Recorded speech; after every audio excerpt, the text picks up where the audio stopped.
दीदी केबे प्रोग्राम हम এবং ये मोटिवेशनल स्पीकर आछंती ओम कोन विषय उद्देश्य रही। ओम शांति समस्त भाई भौणी मानकु मु स्वागत करुछि।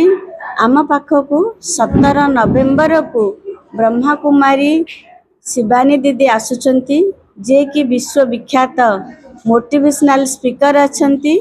आ तांको द्वारा चिरस्थायी खुशी केमिति आमे पाई परिबा से विषय से आलोकपात करिवे। आउ जनता मैदान रे प्रोग्राम टे रखा जायछि संध्या 6टा रु 8टा।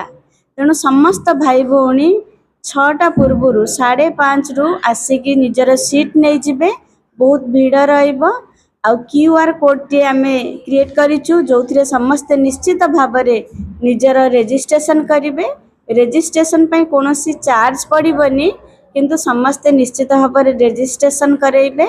आउ शिवानी दीदी को द्वारा जो शिक्षा दिया जीव समस्त जीवन में परिवर्तन आनिबार सहायक हब। आउ समस्ते निश्चित भाव से खुशी को पाई परिबे।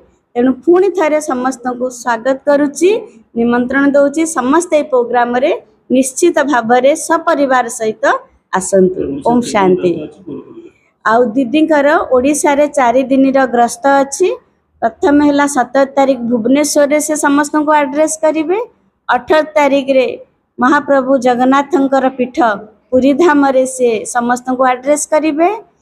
19 तारीख ब्रह्मपुर रे, 20 तारीख फुलबाणी जिबे आ पुणी 21 रे रिटर्न हे जिबे।